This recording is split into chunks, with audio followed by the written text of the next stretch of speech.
Welcome back to our 120 Sports Studios. BMAC, NFL Draft less than 24 hours away, home stretch. I know you've been going through scenarios in your head. You're pumped for this NFL Draft.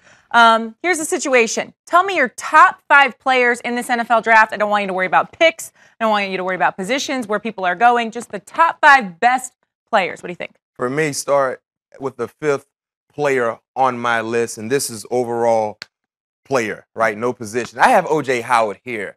Now, I was a bit in a toss-up between O.J. Howard or Leonard Fournette, and I went with O.J. Howard based on his ability to be effective in any offense, any scheme, any philosophy.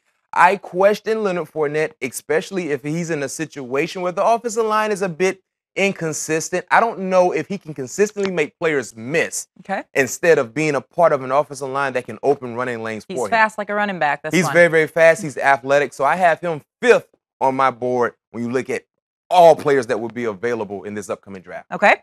And number 4? Number 4, I have Myles Garrett, and I know the consensus feel like he is the best player available, shocking you and I do not disagree with that, but when I look at the top 5, I think Myles Garrett is a top 5 player, but he's not as high as many would expect based on. So you do disagree with that? You don't think he's that good? I don't think he is the consensus, but I think for Cleveland, he is their best option. Okay. But when you look at overall players, it's not about team needs. It's not about where they're selecting players. It's about what I've seen from him on the collegiate level. I've seen a guy that has been able to dominate, but he's also a bit inconsistent at times. And I have Myles Garrett number 4 on my list. Okay, so you're sort of agreeing with Warren Sapp.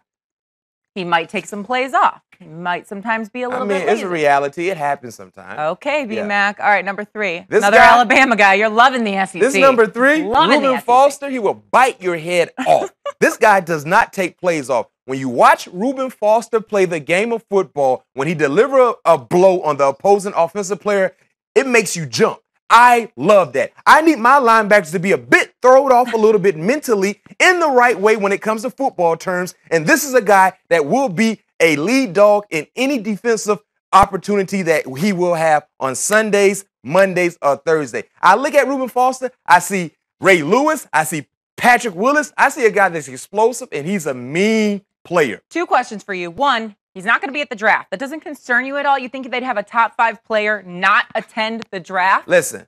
He's top 5 on my list because I love old-fashioned football, especially guys that deliver blows. I understand he has a bit of character issues based on what happened at the combine, diluted sample. I don't care anything about that. Turn the USC game, first game of the season. They're in Dallas, Texas, and watch number 10 go to work.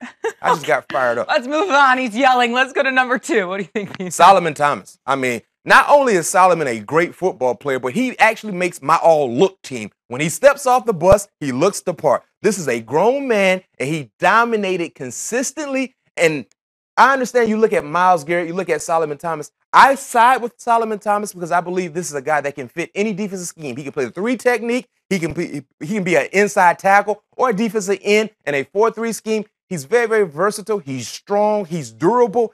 This is a guy that will be a big-time playmaker for an upcoming team in tomorrow's draft. Okay, number 1, are you giving me another offensive player here? Maybe a quarterback? Listen, the quarterback of the defense, especially in the secondary, I'm going Mr. Jamal Adams. Okay. When I look at Jamal Adams, I get excited. This kid is unbelievable. I believe he is – I understand Garrett, Howard, Foster. I think he's the best player in the draft.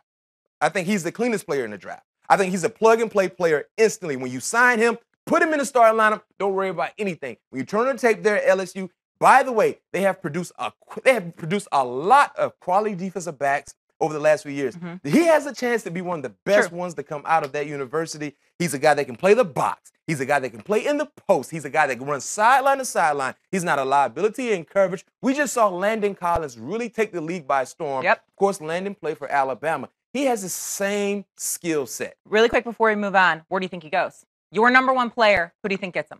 Either San Francisco or Chicago.